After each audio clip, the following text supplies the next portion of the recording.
Well, we're going to talk about this now with France24's Philip Turle, who joins me on set. Philip, first of all, still doubt about whether or not Iran will even turn up to these talks in Islamabad. Do we have any more information about whether or not they will be sending a delegation? We don't know, Jeannie, whether they're going to be there or not. I think the noises behind the scenes seem to indicate that probably Iran will be turning up at some point. They've left the door open to coming. They haven't completely ruled it out, but they've said at the moment there are no plans to send a delegation.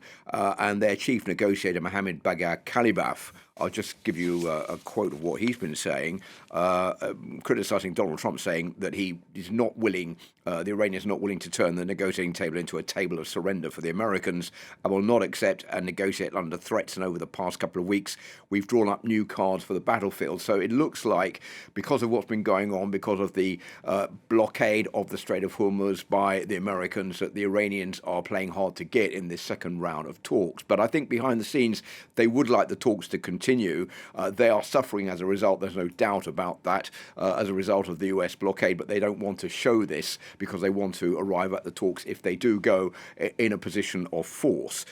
Iran, just a reminder, lifted the blockade of the Strait of Hormuz last Friday. The United States then said it was continuing to blockade the ports of Iran to stop shipping from going in or out. Then Iran said it was going to reimpose the blockade of the Strait of Hormuz, firing warning shots against shipping there. The US military has since then seized an Iranian cargo ship. I think many questions are being raised in Washington and elsewhere around the world as to why the US reimposed this blockade on the Iranians when they could have said, okay, let's get to the negotiating table. We'll offer you the fact that the Strait of Hormuz will remain open and we will end up no longer blocking Iranian ports. That might have brought the Iranians back to the table today, led to a prolongation of the ceasefire, which is due to end tomorrow. So much uncertainty right now about where this is all going to lead. Right. And in the meantime, the U.S. President Donald Trump seems to be upbeat about the talks. I mean, is he right to be optimistic? Well, he is traditionally upbeat about these talks. Remember right the way through, Donald Trump's been saying that the nuclear threat has been obliterated. That's since July last year. Then saying that he'd won the war numerous occasions against Iran, that there have been regime change when there hasn't been regime change there. He's now saying that he's very optimistic about these discussions, even though it's unsure that Iran is going to turn up today. JD Vance, the negotiator for Donald Trump, the vice president, is going to be there. Probably along with Steve Witkoff and Jared Kushner, the other two negotiators from the United States.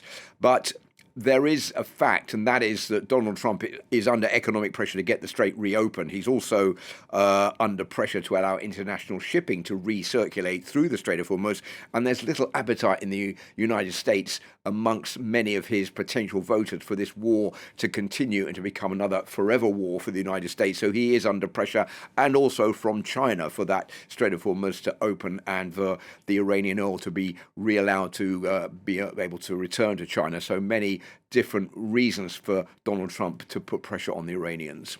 Philip, thank you for that. France 24's Philip Turle.